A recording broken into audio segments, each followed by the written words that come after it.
Guys last video में हमने देखा था कि फिशरीज, फॉरेस्ट, ग्रासलैंड और क्रॉपलैंड ये जो चारों हैं ये ग्लोबल इकोनॉमिक सिस्टम के फाउंडेशन हैं। हमारे पूरे वर्ल्ड का जो इकोनॉमिक सिस्टम है वो इन पर बेस्ड है।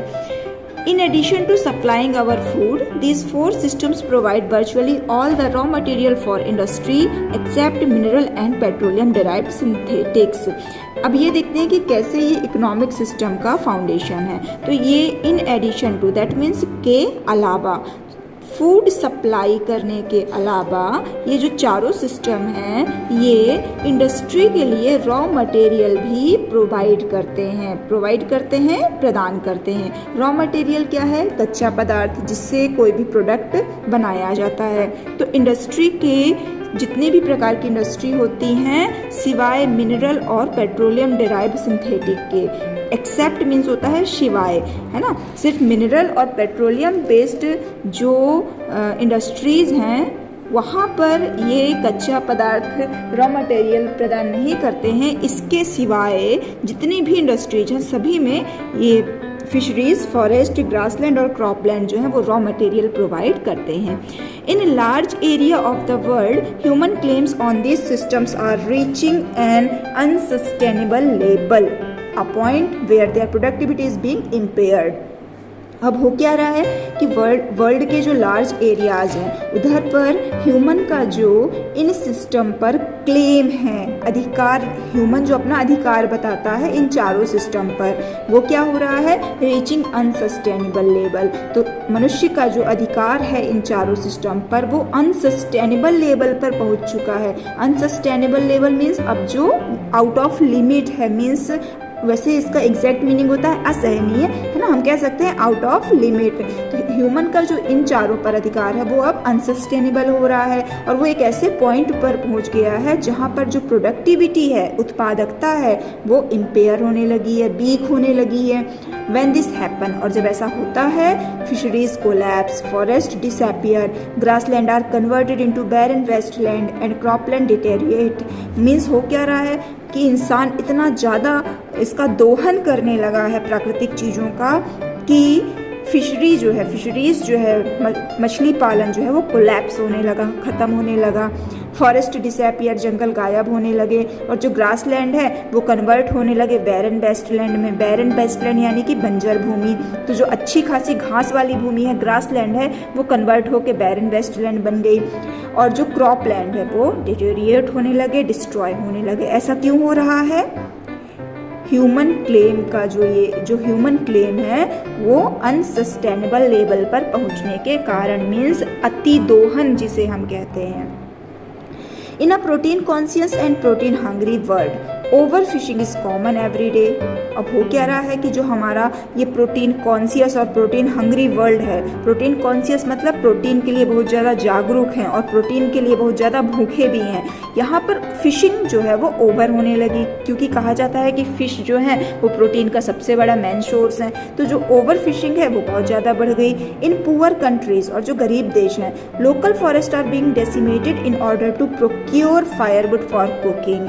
और जो पुअर कंट्रीज हैं उधर की जो लोकल फॉरेस्ट हैं, स्थानीय वन है, वो डेसिमेटेड होने लगे। डेसिमेटेड, रिड्यूस होना, डिक्रीज होना, कम होने लगना, है ना। तो लोकल फॉरेस्ट एकदम डाउन हो गए, रिड्यूस हो गए। इन ऑर्डर टू मतलब होता है के लिए। तो किस लिए होने लगे?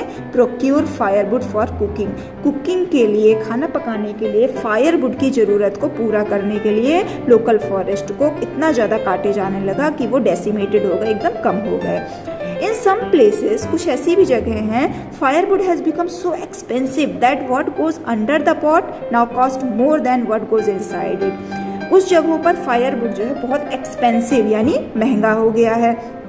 इसके लिए क्या बात कही है? बहुत अच्छी बात बोली गई है कि what goes under the pot, कि पॉट के बर्तन के जो नीचे जा रहा है, मीन्स जलाऊ लकड़ी के रूप में, उसका जो कॉस्ट है वो कहीं ज़्यादा है उससे जो कि पॉट के इनसाइड जा रहा होता है। मतलब जो खाना, जिस चीज़ को हम पका रहे हैं वो उतना कॉस्टली नहीं होता है जितना कि firewood. Since the tropical forest is in words of Dr. Mayers, the powerhouse of evolution. Doctor mayor के शब्दों पे जो ट्रॉपिकल फॉरेस्ट है, ट्रॉपिकल फॉरेस्ट क्या है, जो हमारे ट्रॉपिकल रीजन में मीन्स उष्ण कटिबंधीय क्षेत्र में पाए जाते हैं, तो ये जो हमारी ट्रॉपिकल फॉरेस्ट हैं वो डॉक्टर मेयर के शब्दों में इवोल्यूशन के पावर हाउस हैं। इवोल्यूशन विकास, पावर हाउस जो उसका मेन पावर का जो मेन सोर्स है। Several species of life face extinction as a result of its destruction। तो हो क्या रहा है कि इनके डिस्ट्रक्शन से, ट्रॉपिकल फॉरेस्ट के डिस्ट्रक्शन से, उनके नष्ट होने से बहुत सारी ऐसी स्पीसीज हैं, लाइफ की स्पीसीज, प्रजातियां, बहुत सारी ऐसी स्पीसीज हैं जो कि इस एक्सटिंक्शन को फेस कर रही हैं। एक्सटिंक्शन मीन्स अस्तित्व का खत्म होना। तो ट्रॉपिकल फॉरेस्ट के खत्म होने के साथ साथ ही जो बहुत सारी स्पीसीज हैं वो भी डिस्ट्रक्शन, उनका भी डिस्ट्रक्शन हो रहा है। It has been well said that forest precede mankind, deserts follow. The world's ancient patrimony of tropical forest is now eroding at the rate of 40 to 50 million acres a year, and the growing use of dung for burning deprives the soil of an important natural fertilizers। अब हो क्या रहा है कि जो ऐसा कहा जाता है कि जो फॉरेस्ट हैं वो preceded Mankind, preceded that means पहले, आगे आना, किसी के पहले होना। ऐसा कहा जाता है कि जो फॉरेस्ट है वो मैनकाइंड के, ह्यूमन के प्रीसीड, पहले आए हुए थे। डेजर्ट फॉलो, फॉलो मीन्स होता है पीछे होना, और जो डेजर्ट है वो ह्यूमन के पीछे हैं, उसके बाद आए हुए हैं। वर्ल्ड की जो एंशिएंट, प्राचीन पैट्रिमोनी है, पैट्रिमोनी मीन्स होती है जो हमें अपने पूर्वज लोगों से मिलती है, एंसेस्टर्स से मिलती है, पैतृक संपत्ति। तो वर्ल्ड की जो एंशिएंट पैट्रिमोनी है ट्रॉपिकल फॉरेस्ट, क्या है वो पैट्रिमोनी? ट्रॉपिकल फॉरेस्ट, उष्णकटिबंधीय वन, इज नाउ एरोडिंग। अब वो क्या हो रहे हैं? इरोड हो रहे हैं। इरोडिंग दैट मीन्स रिड्यूसिंग, घटना, उनका क्षरण होना। तो ट्रॉपिकल फॉरेस्ट जो हैं they are now eroding at the rate of 40 to 50 million acre a year। किस रेट से हो रहे हैं Erode? 40 to 50 million acre a year। एक साल में 40 से 50 मिलियन ट्रॉपिकल फॉरेस्ट इरोड हो रहे हैं। And the growing use of dung for burning deprives the soil of an important natural fertiliser. और हो क्या रहा है कि जो डंग है मीन्स गोबर, गोबर का जो ग्रोइंग यूज है बर्निंग के लिए, ईंधन के तौर पर, वो जो है सॉइल को डिप्राइव कर रहा है, वंचित रख रहा है, सॉइल को एक इम्पॉर्टेंट नेचुरल फर्टिलाइज़र से वंचित कर रहा है, क्योंकि डंग जो है वो एक नेचुरल फर्टिलाइज़र का काम करता है। अब उस डंग का यूज़ हम कर लेते हैं बर्निंग के लिए, फायरवुड के तौर पर, तो इससे क्या हो रहा है? सॉइल को एक नेचुरल फर्टिलाइज़र नहीं मिल पा रहा है। The World Bank estimates that a 5-fold increase in the rate of forest planting is needed to cope with the expected fuel wood demand in year 2000। जो वर्ल्ड बैंक है उसने ऐसा एक एस्टीमेट बनाया, ऐसा एक आकलन किया कि 5-fold, कम से कम 5 गुना इंक्रीज करना पड़ेगा। किसमें इंक्रीज करना पड़ेगा? Rate of forest planting. Forest planting means one लगाने की, वन को वृक्षारोपण हम कह सकते हैं। तो फॉरेस्ट प्लांटिंग के रेट में 5-fold इंक्रीजमेंट करना पड़ेगा, तब जा कर के हम फ्यूल वुड की डिमांड की ये जो प्रॉब्लम है उसके साथ कॉप कर पाएंगे, मीन्स उसका हम सामना कर पाएंगे। James Spaeth, the president of World Resource Institute, said the other day, "We are saying that we are losing the forest at an acre a second, but it is much closer to an acre and a half to a second."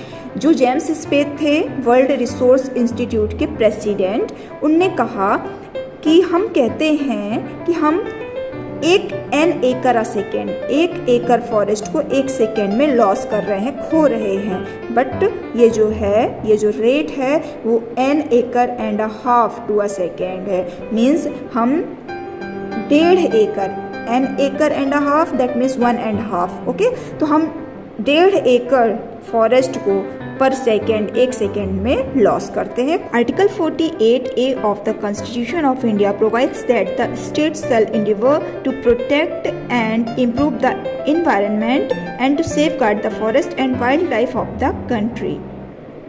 हमारे constitution का, संविधान का जो article है, जो धारा है 48A, ये इस बात को प्रोवाइड करता है, इस बात को उसने कहा हुआ है कि द स्टेट, जो राज्य हैं, शैल एंडेवर, भरसक प्रयास करना, मतलब फुल ट्राई करना।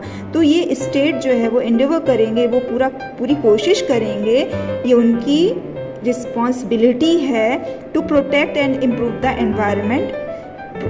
एनवायरनमेंट को, हमारे पर्यावरण को प्रोटेक्ट करना और इम्प्रूव करना, उसे सुरक्षित भी रखेंगे, साथ ही साथ उसको इम्प्रूव भी करेंगे, उसे बेहतर बनाएंगे। And to safeguard the forest, और साथ ही साथ फॉरेस्ट को एंड वाइल्ड लाइफ जो है, कंट्री की वाइल्ड लाइफ को, जंगली जीवन है जो है ना, उसे ये क्या करेंगे, सेफ गार्ड करेंगे, उसे भी सुरक्षित रखेंगे।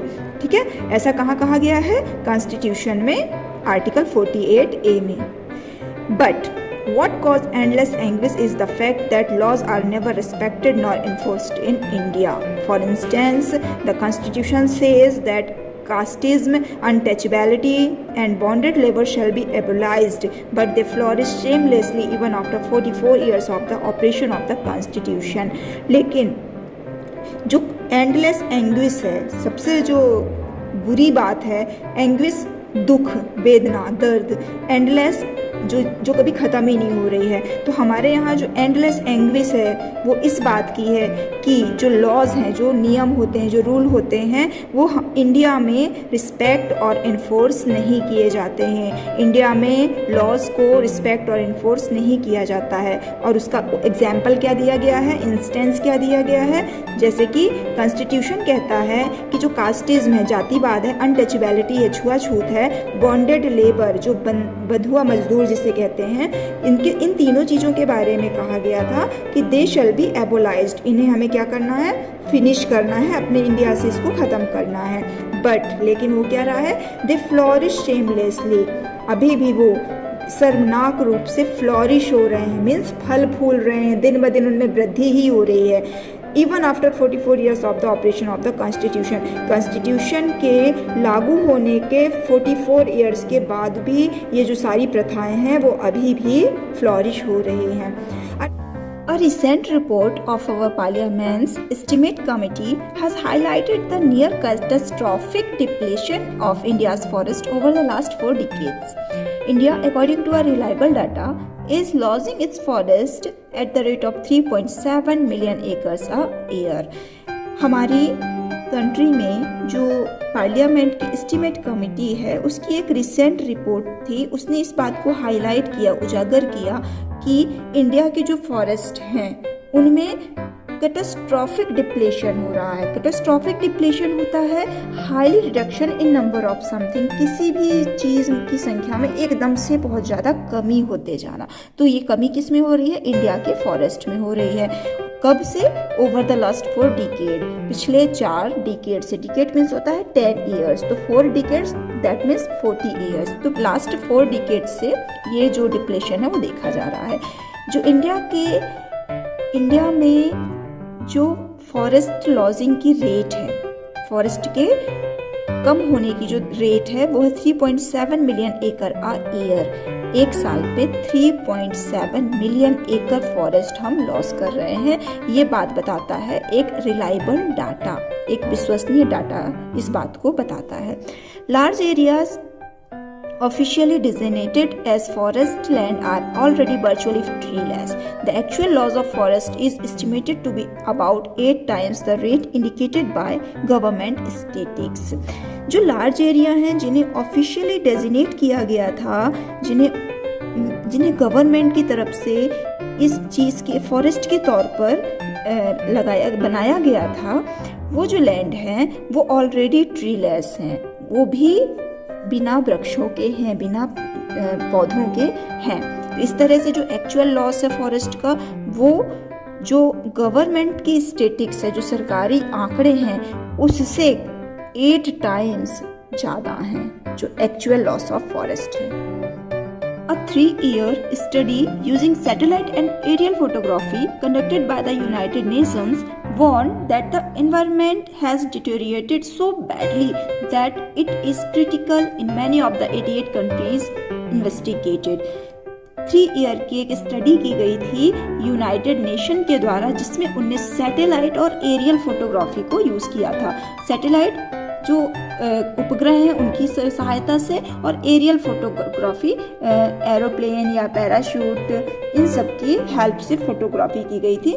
तो उसमें उस बात के लिए वार्न किया गया, चिताया गया that the environment has deteriorated so badly, कि जो हमारा एनवायरनमेंट है वो इतनी बुरी तरीके से डिटोरिएट हो गया है, बिगड़ चुका है, डैमेज हो चुका है, दैट इट इज़ क्रिटिकल, कि अब वो क्रिटिकल कंडीशन में पहुंच चुका है उन 88 कंट्रीज़ में जिनके बारे में इन्वेस्टिगेशन की गई थी, जिनके बारे में स्टडी की गई थी।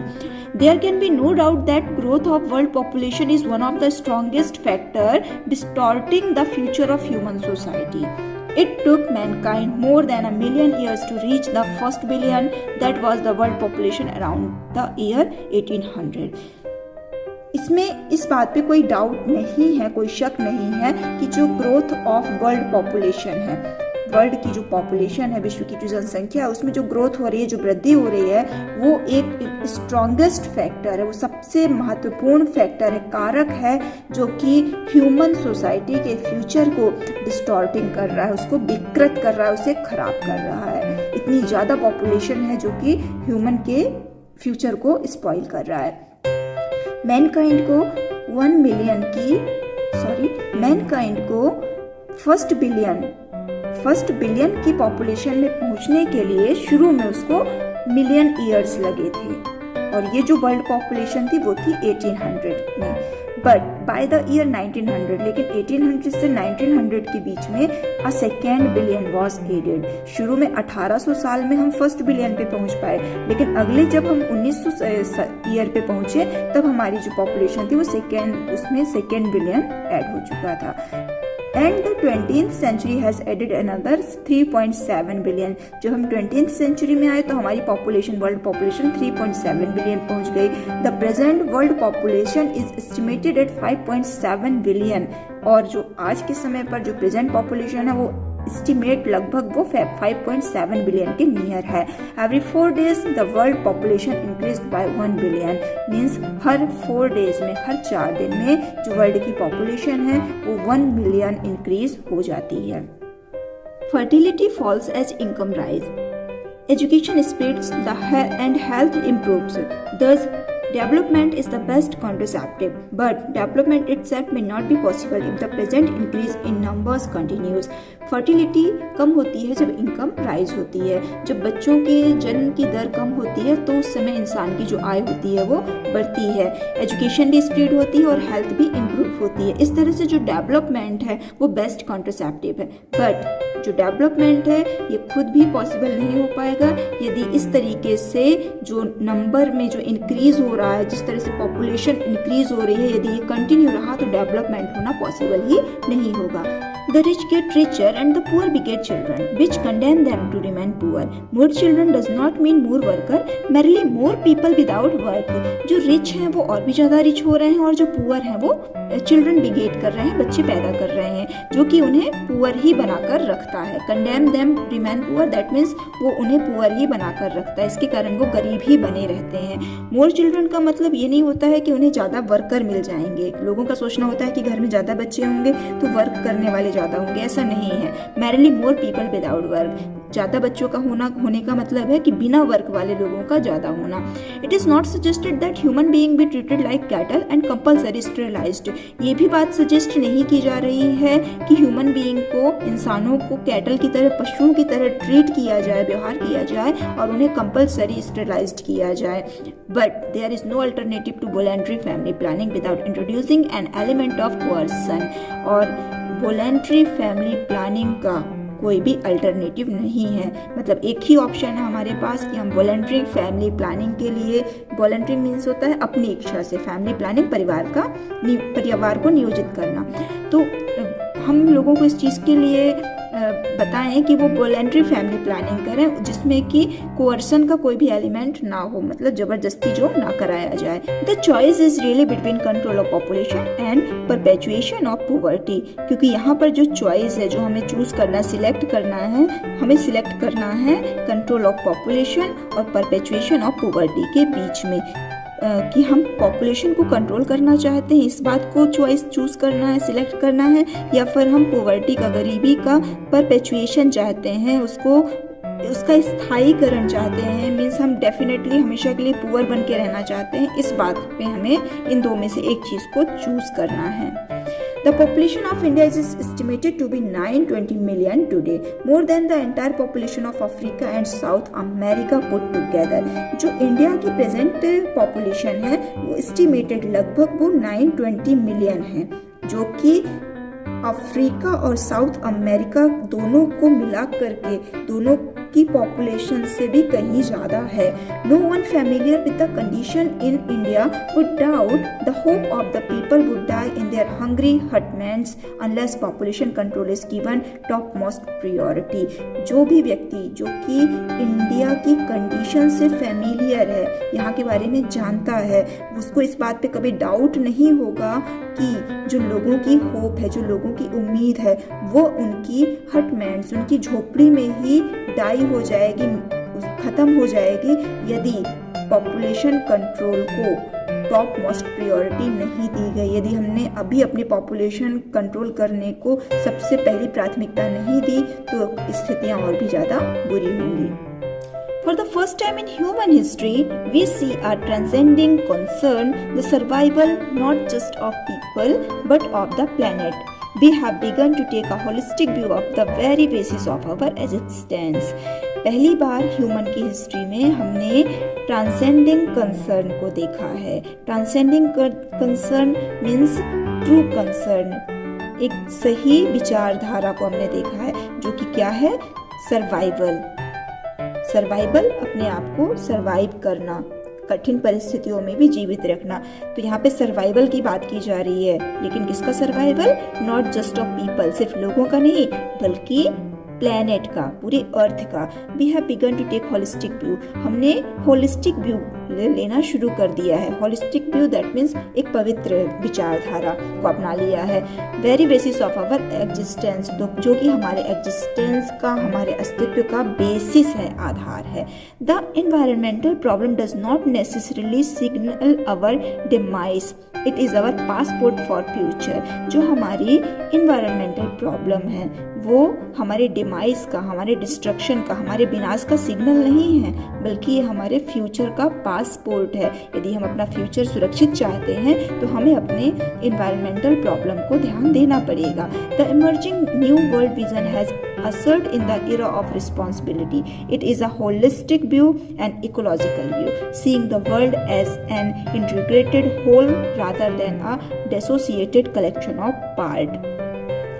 The emerging new world vision, जो नया विजन है वर्ल्ड का, जो नई विचारधारा है, जो नया दृष्टिकोण है, जो कि इमर्जिंग, उभरता हुआ है, अभी वो शुरुआत हो रहा है, ये जो है ये इरा ऑफ रिस्पॉन्सिबिलिटी की बात करता है, ये बात करता है जवाबदारियों की। और ये एक होलिस्टिक व्यू है, एक इकोलॉजिकल व्यू है। अभी तक हमने देखा था मैकेनिस्टिक व्यू, जिसमें हम मशीनों के पीछे भाग रहे थे। अब जो नई विचारधारा है वो होलिस्टिक है और इकोलॉजिकल, जिसमें हम पर्यावरण को महत्व दे रहे हैं। और यहाँ पर हम वर्ल्ड को एक इंटीग्रेटेड होल पार्ट के रूप में देख रहे हैं, इंटीग्रेटेड, इकट्ठा, एक साथ, रादर देन, बजाय इसके कि हम उसे डिसोसिएटेड कलेक्शन ऑफ पार्ट के रूप में देखें, छोटे छोटे टुकड़ों में के रूप में देखने की बजाय हम उसको इंटीग्रेटेड पार्ट में देख रहे हैं। Industry has a most crucial role to play in the new era of responsibility. What a transformation would be effected. जो इंडस्ट्री है, जो उद्योग है, उसका बहुत ही क्रूशियल, बहुत ही वाइटल, बहुत ही इम्पोर्टेंट रोल है इस न्यू इरा ऑफ रिस्पॉन्सिबिलिटी में। और कितना ट्रांसफॉर्मेशन होगा, कितना बड़ा बदलाव सामने आएगा। If more businessmen shared the view of the chairman of DuPont, Mr. Edgar S. Woodward, who 5 years ago declared himself to be the company's chief environmental officer. यदि और भी ऐसे बिजनेसमैन आएंगे जो कि इस व्यू को शेयर करेंगे, इस दृष्टिकोण को शेयर करेंगे, जैसा कि डूपॉन्ट के चेयरमैन मिस्टर एजर एस बुलार्ड ने किया था, जिनने 5 इयर्स पहले अपने आप को डिक्लेयर किया था कंपनी का चीफ एनवायरमेंटल ऑफिसर, उन्होंने अपने आप को कंपनी का चीफ पर्यावरणीय अधिकारी बताया था। He said, उन्होंने ये भी कहा था, our continued existence as a leading manufacturer requires that we excel in environmental performance। उन्होंने कहा कि हमारा जो कंटिन्यू एग्जिस्टेंस है लीडिंग मैन्युफैक्चरर के रूप में, हम यदि एक प्रथम फर्स्ट मैन्युफैक्चरर है, यदि हम चाहते हैं कि हमारा उत्पाद बहुत अच्छा हो, हम इस एग्जिस्टेंस को कंटिन्यू रखना चाहते हैं, अपने इस अस्तित्व को कंटिन्यू रखना चाहते हैं, तो हमें इन्वायरमेंटल परफॉर्मेंस में भी एक्सेल होना पड़ेगा। एक्सेल होना मीन्स उत्कृष्ट होना, एकदम अच्छा होना। तो यदि हम चाहते हैं कि हमारा मैन्युफैक्चरर में हम लीडिंग रोल प्ले करें, तो उसके लिए हमें इन्वायरमेंटल परफॉर्मेंस में भी एक्सेल होना पड़ेगा, बहुत अच्छा प्रदर्शन करना पड़ेगा। Of all the statements made by Margaret Thatcher during the years of her prime ministership, none has passed so decisively into the current coin of English uses as her felicitous words, "No generation has a freehold on this earth. All we have is a life tenancy with a full repairing lease." जो बहुत सारे statements थे जो कि Margaret Thatcher ने अपने prime ministership के दौरान दिए थे, उन्हें बहुत सारे स्टेटमेंट्स दिए थे, बहुत सारे कथन बोले थे, लेकिन कोई भी इतना पॉपुलर नहीं हुआ था जितना कि ये शब्द थे। और वो शब्द क्या थे? उन्होंने कहा था, no generation has freehold on this earth. किसी भी जनरेशन का इस अर्थ पर फ्री होल्ड नहीं है, कोई भी यहाँ पर किसी का भी पूरे तरीके से इसमें अधिकार नहीं है। All we have is a life tenancy, और हमारे पास क्या है? एक लाइफ टिनेसी। हम यहाँ पर एक टिनेसी, एक टीनेंट के रूप में, एक किराएदार के रूप में, लाइफ टाइम के लिए हम यहाँ टिनेसी के रूप में आए हैं। और यहाँ इसमें क्या है? विथ फुल रिपेयरिंग लीज, और हमने इस अर्थ को रिपेयरिंग लीज पर ली है, पट्टे पर ली हुई है। In the words of mister Lester Brown, we have not inherited this earth from our forefathers, we have borrowed it from our children. Mister Lester Brown ने भी ये बात कही थी कि हमने इस अर्थ को अपने इनहेरिटर्स से, अपने पूर्वजों से नहीं पाया है, हमने इस अर्थ को अपने फॉरफादर से, अपने पूर्वजों से इनहेरिटेट नहीं किया है, मीन्स उत्तराधिकार में नहीं पाया है, बल्कि हमने इसे अपने चिल्ड्रन से, अपने बच्चों से बोरो किया।